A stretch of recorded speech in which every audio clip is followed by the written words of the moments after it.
지난 시간까지 이 웨스트민스터 소유리 문답과 함께 구원의 서정을 살펴보았습니다. 웨스트민스터 소유리 문답은 모두 107개 문답으로 되어 있고요. 크게 1부, 2부로 나뉘어 있습니다. 1부는 38번째 문답까지인데 하나님에 대하여 믿을 것들을 다루고 있고요. 그리고 39번째부터 마지막 107번째 문답까지는 2부 하나님께서 우리에게 요구하시는 것들을 다루고 있습니다.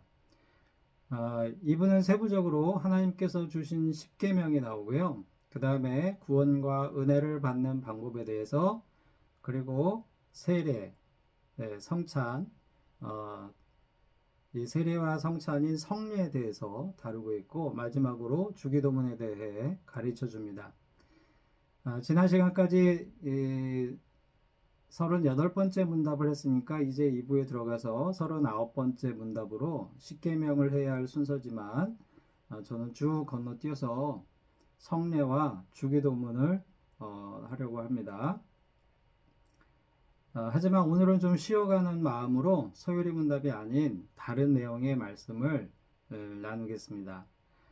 오늘 설교 제목이 좀 이상하지요? 모자 무사. 이게 무슨 뜻일까요? 우리 잠깐 화면을 함께 보실까요? 네. 드라마 제목입니다. JTBC에서 하는 드라마인데요. 어제 마지막 회가 방송이 됐더라고요. 원래는 어, 모두가 자신의 무가치함과 싸우고 있다. 이거를 줄여서 모자 무사 이렇게 얘기합니다. 여기 화면에 보시면 이제 여러 사람들이 나와 있는데 이 등장인물들은 영화에 관련된 일을 하는 사람들입니다. 그런데 이 주인공은 20년째 영화 준비생으로 있는 친구예요. 가운데 이렇게 누워있는 인물이 있죠. 그 구교환이라고 하는 배우인데 주인공입니다. 그런데 그 이 파리네라고 하는 동기들 모임이 있어요. 영화인들 모임이죠. 그 파리네에 속한 나오는 그 선후배들이 대부분 데뷔하고 또 어떤 성공을 이루고 성공을 향해 가는 그러한 모습인데 이 주인공만 20년째 데뷔도 하지 못하고 알바를 하면서 계속해서 전전긍긍하고 있는 그런 상황으로 시작이 됩니다. 다음 화면 한번 볼까요? 네. 이 친구들 모임인 파리네에 나가면 이 주인공은 언제나 거기에서 열등감에 쌓여 있어야 하고요. 그리고 또 언제나 자신의 무가치함을 느낄 수밖에 없고 그 주변 인물들과 비교가 되는 자신에 대해서 참 무가치함을 느껴야 했고 또 그런 감정들 그리고 미래에 대한 불안 이런 것들과 늘 싸워야 했습니다. 사진에서도 보면 주먹을 쥐고 싸우는 모습을 보여주고 있죠. 그런 속마음을 감추기 위해서 사람들 앞에서 그가 보이는 허세 그리고 과장이 있는데요. 이 그 허세와 과장은 오히려 그를 더욱 고립시키고 외롭게 만들어 가고 있습니다. 하지만 결국 그도 그 어려움을 이겨내고 데뷔에 성공한다 그런 내용인데요. 이 제목만 봐도 굉장히 임팩트가 있는 것 같죠. 여러분은 어떤가요? 여러분도 혹시 자신의 무가치함과 싸우고 있지는 않은가요? 드라마 주인공처럼 오랜 세월 자신이 쓸모없는 사람인 것 같은 기분 때문에 늘 힘들어하고 그렇게 살아가고 있지는 않은가요? 또는 열심히 살고 있으면서도 문득문득 찾아오는 자신이 무가치하다는 기분, 남들과 비교되는 열등감 때문에 며칠 동안 밥맛을 잃어본 그런 경험은 혹시 없습니까? 이 드라마를 보면서 한 가지 질문을 해보게 됩니다. 자신의 무가치함과 싸우는 사람들, 자신이 인생의 실패자라는 생각에 주눅 들어있는 사람들, 성공한 것으로 보이는 사람들과 비교가 되는 자신의 모습 때문에 열등감에 짓눌려 있는 사람들, 그래서 늘 불안과 두려움과 싸우며 버티고 있는 사람들을 하나님은 어떻게 대하실까? 사회에서는 그런 사람들을 별로 가치 있게 대하지 않죠. 귀하게 대우해주지도 않고요. 그런 그들 스스로도 자신을 가치 있게 여기지 못하는 그런 사람들을 하나님께서는 어떻게 대하실까? 가만히 생각해 보면 예수님께서 이 땅에 오셨을 때 만나셨던 사람들의 대부분은 주로 자신의 무가치함과 싸우는 사람들이었습니다. 당시 사회에서 사회적 성공을 이루기보다는 사회적으로 소외되고 힘이 없는 사람들, 남들로부터 무시와 천대를 받는 그런 사람들, 가난과 질병과 차별로 고통당하는 약자들이었던 것입니다. 오늘 본문 내용도 예수님께서 자신의 무가치함과 싸우고 있는 사람을 만나시는 장면을 보여주고 있습니다. 우리가 잘 알고 있는 삭개오에 대한 내용이죠. 본문을 다시 보면 먼저 1절과 2절입니다. 예수께서 여리고로 들어가 지나가시더라. 삭개오라 이름하는 자가 있으니 세리장이요 또한 부자라. 예수님께서 마지막으로 예루살렘으로 가시는 길에 여리고에 들르셨습니다. 예수님 당시에 여리고는 상업활동이 활발했던 도시입니다. 당연히 세금을 걷는 세관원들이 있었고 삭개오는 그 세관원들의 우두머리격인 세리장이었습니다. 당시의 세관원들은 로마에 바칠 세금 이상의 금액을 징수해서 착복했기 때문에 돈은 많이 벌었습니다. 하지만 같은 이스라엘 동족들로부터는 죄인 취급을 받으며 조롱과 멸시를 받는 그런 사람들이었습니다. 그래서 사람들 앞에 자신 있게 나서지 못하는 그들 나름의 무가치함 때문에 마음 한켠에 수치심과 공허함을 안고 살아야 했던 사람들이었습니다. 다음 3절 4절 말씀입니다. 그가 예수께서 어떠한 사람인가 하여 보고자 하되 키가 작고 사람이 많아 할 수 없어 앞으로 달려가서 보기 위하여 돌 무화과 나무에 올라가니 이는 예수께서 그리로 지나가시게 되밀어라. 그런 삭개오가 예수님께서 여리고를 지나가신다는 소문을 듣고 그 얼굴이라도 볼까 하여 나갔습니다. 그런데 사람들이 너무 많고요. 반면에 자신은 키가 작아서 도저히 예수님을 볼 수 있을 것 같지가 않았습니다. 그래서 너무나 보고 싶었던 마음에 예수님께서 지나가시는 길목에 있는 돌 무화과 나무로 올라갑니다. 다음으로 5, 6절 예수께서 그곳에 이르사 쳐다보시고 이르시되 삭개오야 속히 내려오라 내가 오늘 내 집에 유하여야 하겠다 하시니 급히 내려와 즐거워하며 영접하거늘. 그 아래를 지나가시던 삭개오가 올라간 그 돌 무화과 나무 아래를 지나가시던 예수님께서 원래대로 뭐 보통 같으면 그냥 지나가시겠죠. 그러면 이제 삭개오는 위에서 예수님의 그 윗모습을 이렇게 내려다보는 장면, 그렇게 이제 끝날 장면인데, 근데 예수님께서 갑자기 가시던 길을 멈추십니다. 그 나무 아래에서. 그리고 고개를 들어 삭개오를 쳐다보십니다. 생각해보면 그 순간 삭개오가 얼마나 놀랐을까 이런 생각이 들어요. 처음에는 예수님께서 자신을 보고 자신의 잘못을 탓하실까봐 가슴이 덜컥 내려앉았을 것 같습니다. 왜냐하면 사람들 앞에서도 떳떳지 못한 자신인데 모든 것을 다 아시는 예수님 앞에서 사람들에게 존경을 받는 그 예수님 앞에서 자신이 결코 떳떳하게 생각될 수 없었기 때문입니다. 예수님 앞에서 자신은 한없이 무가치한 사람이었기 때문입니다. 그런데 이게 웬일입니까? 예수님께서 자신의 이름을 부르십니다. 그러더니 자신의 집에 가시겠다고 말씀하시는 것입니다. 그로서는 상상도 하지 못했던 말씀을 예수님께서 하시는 것입니다. 그것은 그에게 아주 놀라운 기쁨이요 즐거움이었습니다. 그래서 그는 급히 내려왔고 예수님을 자신의 집으로 모십니다. 7절 8절입니다.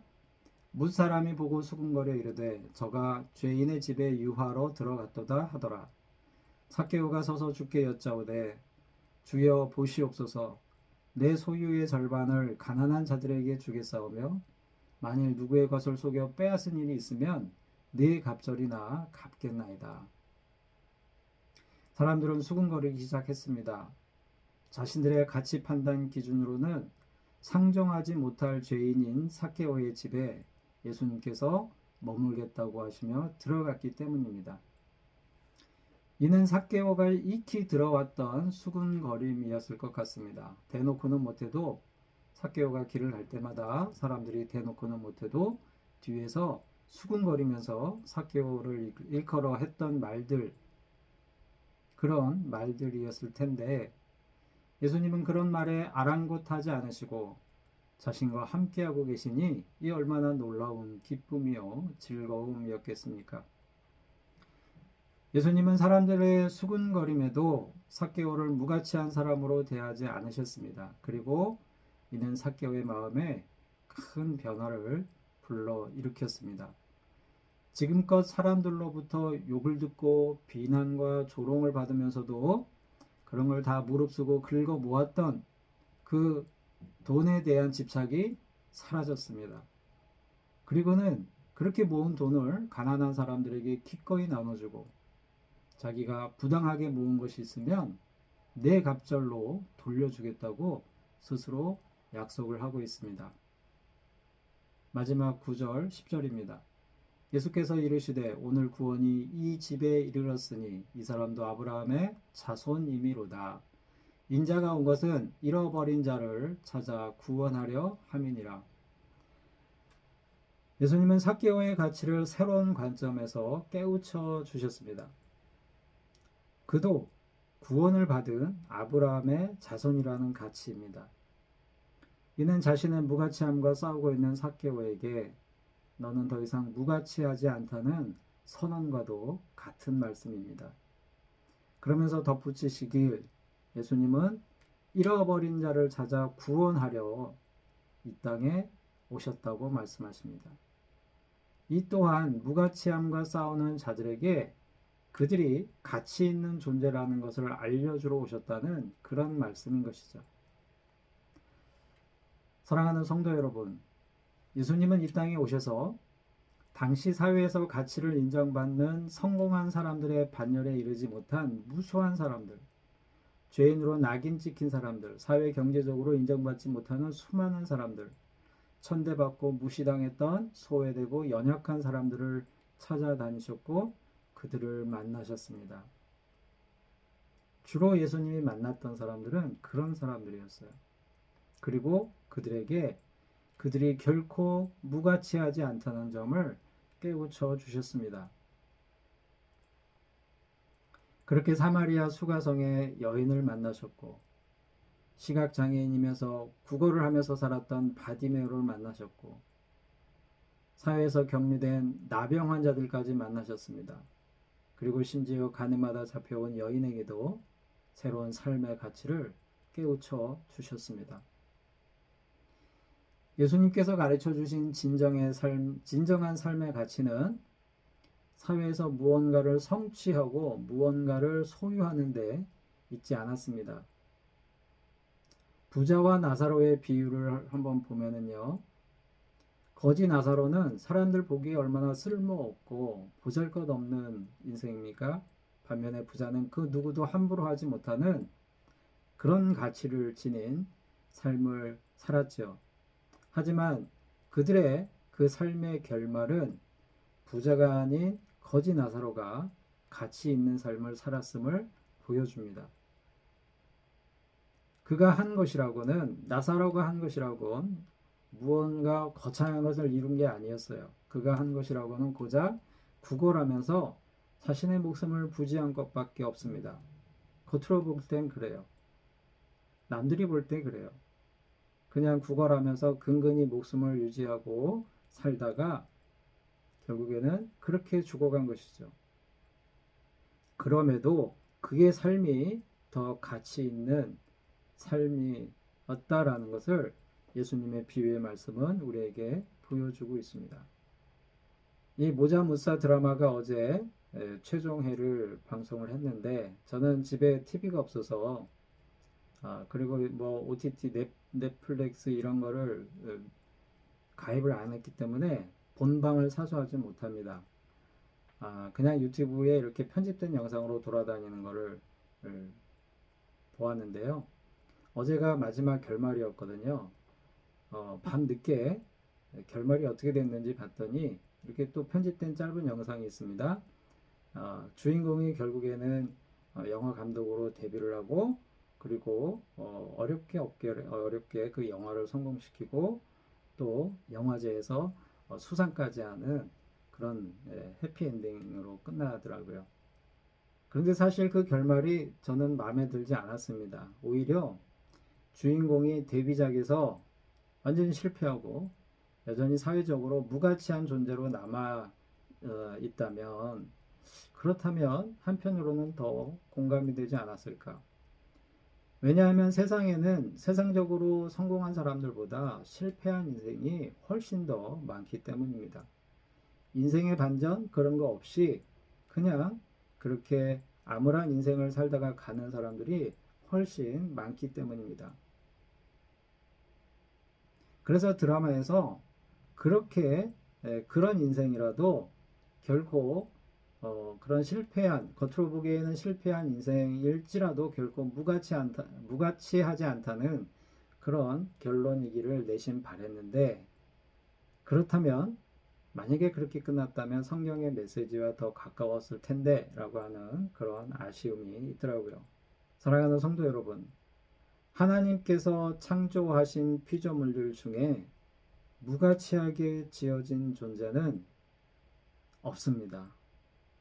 그 무엇도 가치 없는 존재로, 쓸모 없는 것으로, 보잘것 없는 것으로 창조된 존재는 없습니다. 우리가 아무리 보잘것없고 쓸모없다, 무가치하게 판단하고 그렇게 평가하는 것들도 하나님은 가치 있는 존재로 지으셨습니다.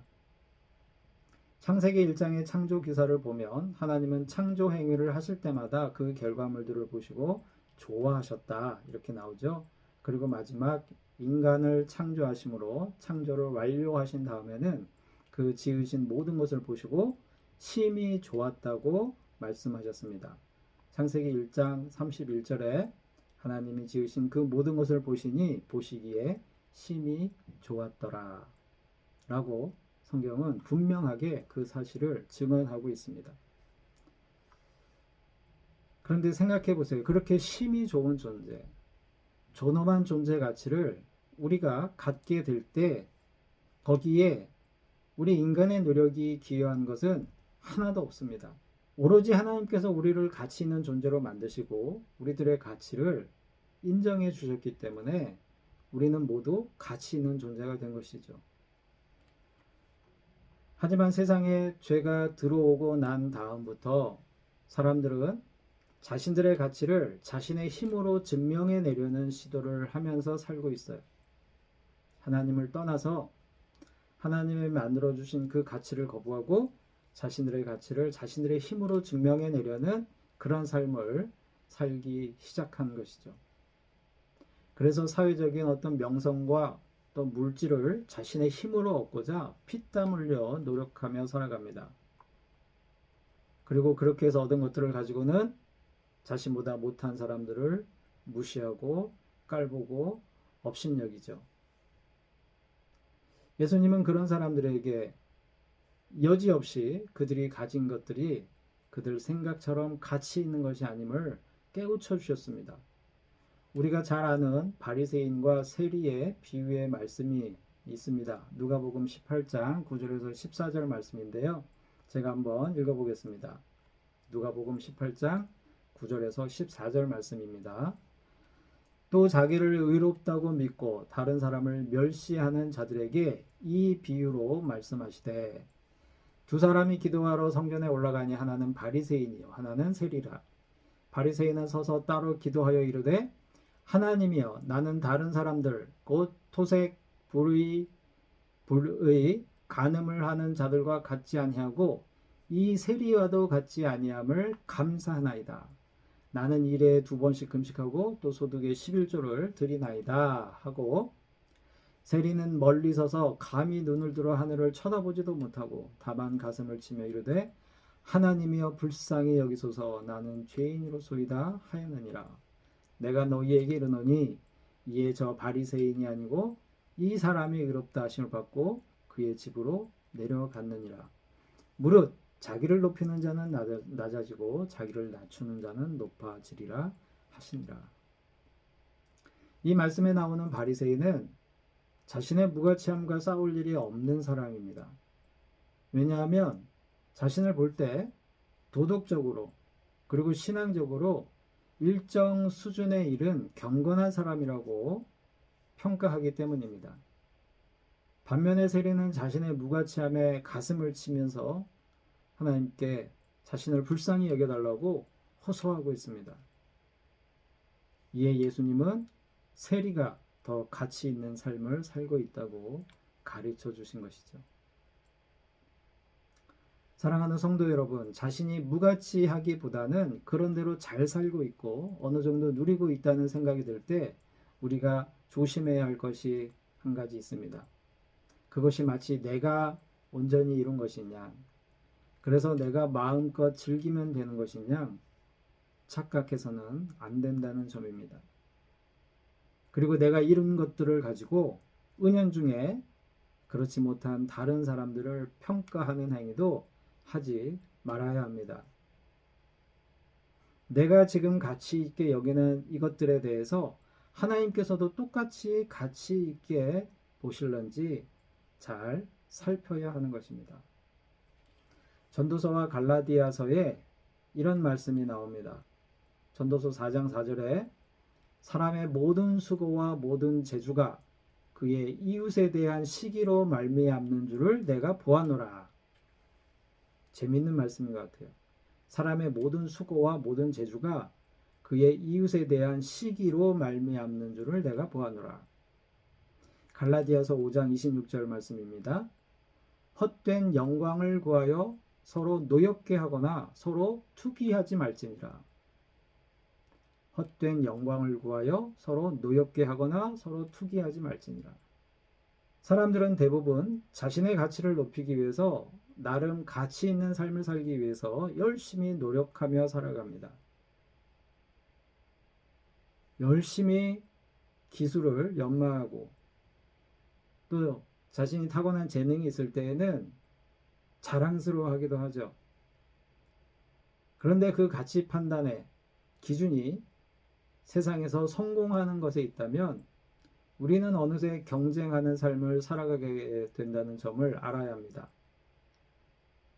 만일 우리들의 수고와 노력의 원동력이 내가 열심히 살아가고 있는 그 삶의 원동력이 이웃에 비해서 더 좋은 삶을 살기 위해 이걸 다른 말로 표현하면 성경 방금 읽은 말씀에 나오듯이 이웃에 대한 시기와 질투에 있다면 그렇게 얻어내는 가치는 결국 갈라디아서 말씀처럼 헛된 영광을 구하는 것임을 우리는 잊지 말아야 할 것입니다.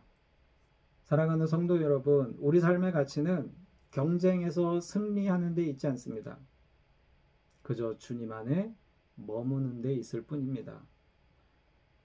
고린도전서 1장 26절에서 31절 말씀입니다.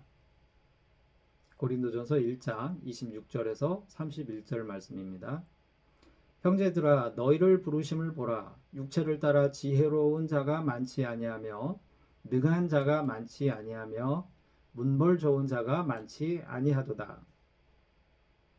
그러나 하나님께서 세상에 미련한 것들을 택하사 지혜 있는 자들을 부끄럽게 하려 하시고 세상에 약한 것들을 택하사 강한 것들을 부끄럽게 하려 하시며 하나님께서 세상에 천한 것들과 멸시받는 것들과 없는 것들을 택하사 있는 것들을 폐하려 하시나니 이는 아무 육체도 하나님 앞에서 자랑하지 못하게 하려 하심이라.